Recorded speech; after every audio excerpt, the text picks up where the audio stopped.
प्यारे बच्चों, good morning.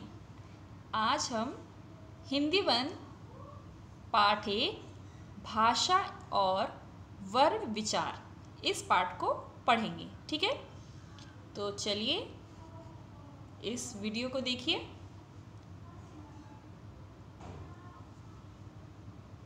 जैसा कि आप देख रहे हैं इस वीडियो में, एक बच्चा हाथ हिलाकर अपनी माँ को कुछ संकेत दे रहा है। माँ उसके संकेत को समझ रही है और उसके लिए खाना लेकर आई। फिर से बच्चा हाथ हिला रहा है, लेकिन माँ को इस बार उसके संकेत का पता नहीं चल रहा है। यदि दोनों आपस में बात करें तो शायद पता चले कि वो क्या कहना चाह रहा है। इसके बाद बच्चा बोला, माँ, मेरे स्कूल से कल पिकनिक जा रही है। माँ ने कहा, बेटा, कहाँ पिकनिक जा रहा है? बच्चे ने कहा, बाल भवन जा रहा है। माँ ने कहा, अच्छा, ठीक है। फिर बच्चे ने कहा कि मुझे 200 रुपये की ज़रूरत है पिकनिक में जाने के लिए। तो माँ ने कहा, ठीक है बेटा, ले लेना। तो आपने देखा कि दोनों ने बातचीत करके आपस में कैसे एक दूसरे की बातें को समझा। यदि वे बात ना करते तो एक दूसरे की बात नहीं समझ पाते। इसके बाद बच्चा अपनी मौसी को पत्र लिखकर पिकनिक के बारे में बता रहा है।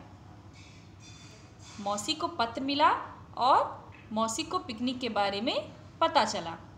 तो इस तरह सुनकर, बोलकर, लिखकर, पढ़कर हम अपने विचार प्रकट करते हैं और सुनकर, पढ़कर दूसरे के विचार को जानते हैं। जिस माध्यम से हम अपने विचारों को प्रकट करते हैं और दूसरों के विचारों को समझते हैं, उसे भाषा कहते हैं। भाषा के 2 रूप होते हैं, मौखिक भाषा और लिखित भाषा। जब हम बोलकर अपने विचार प्रकट करते हैं और दूसरे के विचारों को सुनकर समझते हैं तो उस भाषा को हम मौखिक भाषा कहते हैं। जैसे कुछ उदाहरण देखिए, बातचीत करना, कहानी सुनाना, भाषण देना, पढ़ना आदि। ये है आपकी मौखिक भाषा। लिखित भाषा, जब हम लिखकर अपने विचार प्रकट करते हैं और दूसरा उसे पढ़कर समझता है तो उस भाषा को लिखित रूप कहते हैं। जैसे पत्र लिखना, ईमेल करना, कहानी लिखना आदि। तो बच्चों, आपने इस वीडियो में जाना कि भाषा किसे कहते हैं और भाषा के कितने रूप होते हैं। ठीक है, भाषा वह माध्यम है जिसके द्वारा हम बोलकर और सुनकर अपने विचार प्रकट करते हैं, एक दूसरे की बातों को समझते हैं। वह माध्यम भाषा कहलाता है। यदि भाषा ना हो तो हम एक दूसरे की बात नहीं समझ पाएंगे।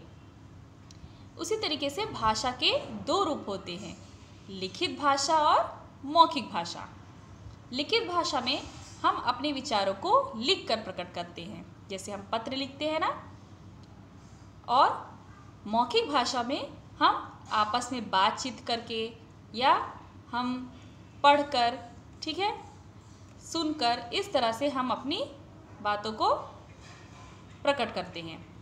तो आप अपनी पुस्तक से भाषा और भाषा के रूप, ये पाठ 1 में आप अपनी पुस्तक से पढ़ेंगे। ठीक है, इसको आपको रीड करना है। ठीक, थैंक यू चिल्ड्रन।